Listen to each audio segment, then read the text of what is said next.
আমি এখন আছি ফলসেখালি। সামনে আমার দেখতে পাচ্ছেন এই নলামরা বিল। এই নলামরা বিলের অপূর্ব দৃশ্য। ঘের আগে সেই অবস্থা নাই, আউশ ধান, মাছের ঘের, সবজি বাগান সব দেখাতে আমি আসছি সকালবেলায় চলে আসছি। আরও কাজ আমাদের ছিল, দেখেন আপনারা দেখছেন আমার পিছনে নলামরা বিল। আমি দেখতে পাচ্ছেন আমি ডোঙায় উঠে আছি। আমার এক ভাই আমার ভিডিও করে দিচ্ছে ডোঙায়। এখন নলামরা বিলটা একটু ঘুরবো, ঘুরে ঘুরে ঘুরে ঘুরে ভিডিও করবো।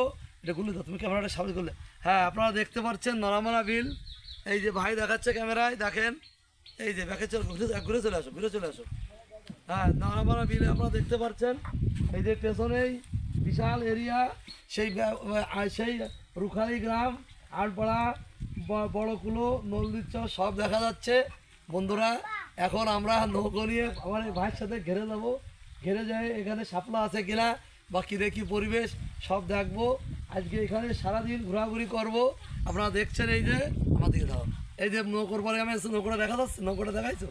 হ্যাঁ, নৌকোর পরে আমি আছি। এই নৌকো দেখেন লগি বা চোল যেটাই বলেন না কেন। এই বিলটা আগে খুব ভালো ছিল, দেশি মাছ ছিল, এখন দেশি মাছ নেই, এখন ঘেরে পড়ে গেছে।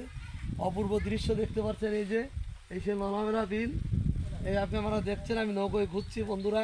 নলামরা বিলে যে পদ্ম ছিল সে পদ্ম এখন আর নাই, পদ্ম বিলীন হয়ে গেছে ঘেরের ঠেলা।